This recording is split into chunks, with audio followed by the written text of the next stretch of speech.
Hello, people, and welcome to the Counterfactual Stories YouTube channel. Today, we will talk about very famous Albert Einstein and chess.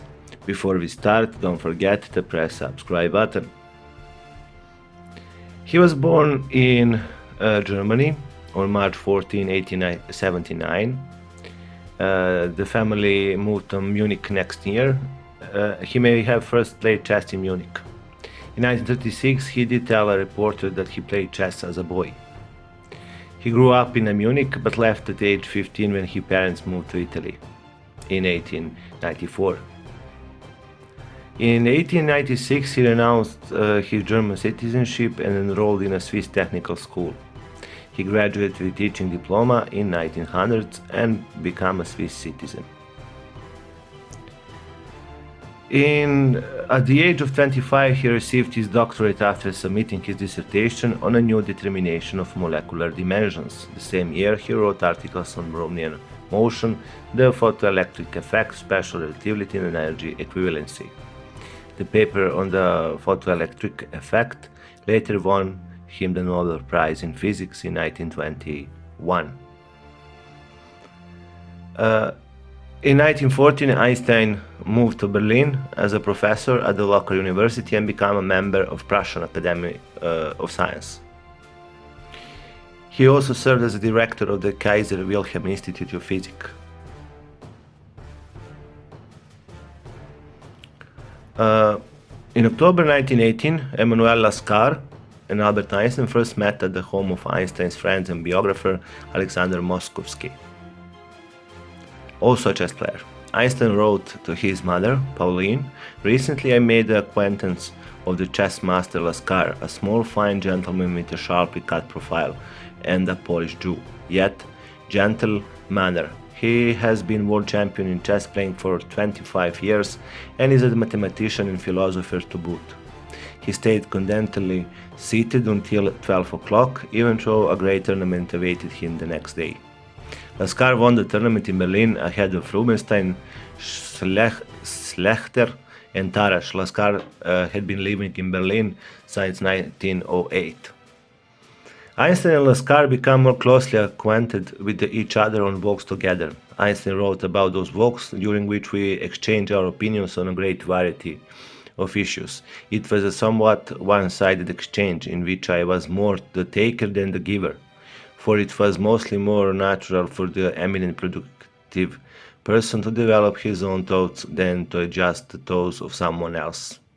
In 1919, he divorced Mileva Einstein and married his first cousin, Elsa Einstein.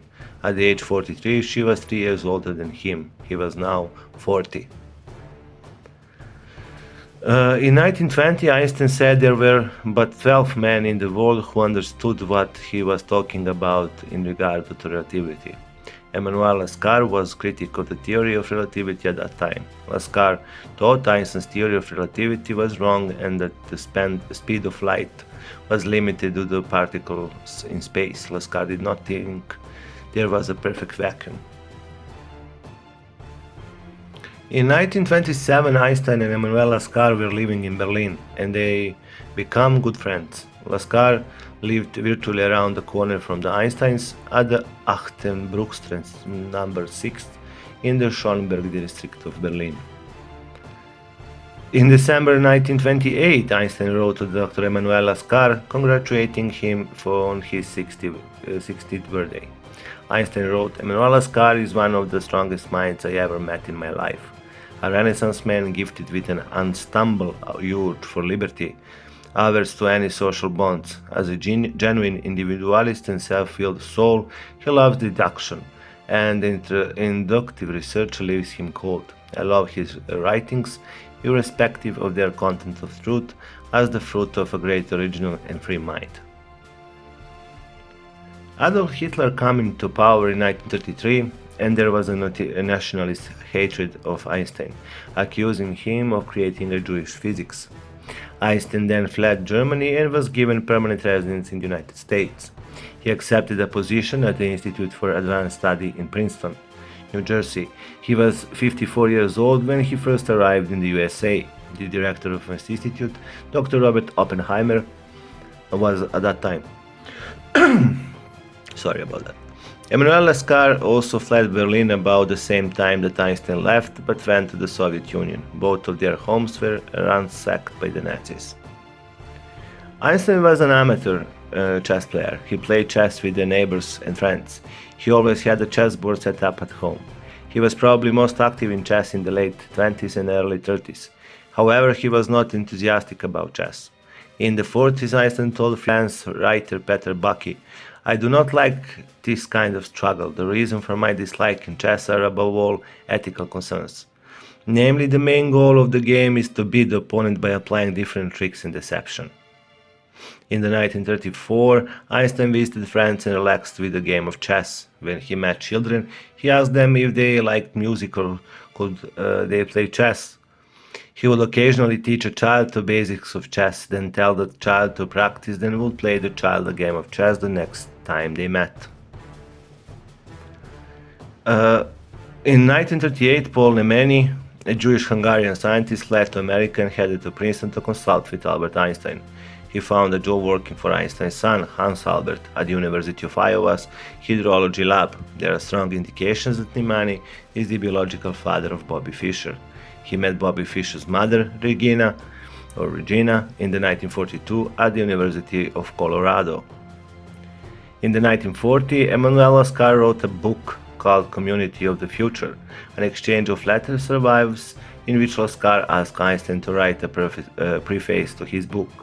Einstein refused the request, saying, "My views diverge on such important points from the ones you argued that I cannot support the book with a good consciousness." Some of Lascar's idea of ideal society was to have Jews immigrant to Alaska and erect camps to train people for the job market. Einstein did not agree with these ideas. In 1947, a movie was made called The Beginning or The End. There is a scene in which a group of scientists go to the home of Albert Einstein, played by Ludwig Stossel. Einstein is seated by the fireplace with a chessboard and men on the coffee table. On one occasion, Edward Lascar visited Einstein at Princeton and gave him an autographed copy of his book Goen Gomboku, written in 1934. Einstein in return gave Edward Lascar an autographed copy of one of his papers on relativity. The book given to Einstein later showed up in Baltimore used bookstore. Then someone told Edward Lascar about this. Lascar replied, "That's all right, I left his relativity paper on the subway." Einstein did not like Go at all because the similarity to military tactics. In the 1930s, Go was being played more and more at Princeton where Einstein lectured, and he must have seen the trend. Einstein thanked Edward Lascar for his book, but then asked, "You are obviously an intelligent man. Clearly a great deal of work went into this book. But why for such a trivial and unimportant topic?" Edward Lascar replied, "A friend of mine recently said the following, and I must say I agree with it. We are born and we die, and in between these two events of a lifetime there is a lot of time that must be wasted. Now, whether it is wasted by doing mathematics, practicing law, of playing games, it's really quite insignificant." Edward Lascar was quoting Clarence Darrow, and in 1951 Einstein met a Go grandmaster from Japan and told the interpreter that Einstein did not know much about Go. Einstein is quoted as saying that chess grips its exponent, shackling the mind and brain so that the inner freedom and independence of even the strongest character cannot remain unaffected. Einstein wrote a preface to a posthumous biography of Emmanuel Lascar. Emmanuel Lascar, The Life of a Chess Master, published by Dr. Jacques Hanak in 1952.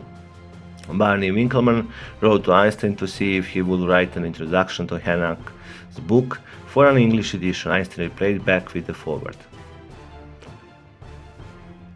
I hope that you like this episode.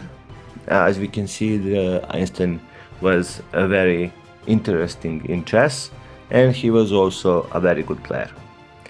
Write your comments, suggestions, and see you next time. Bye.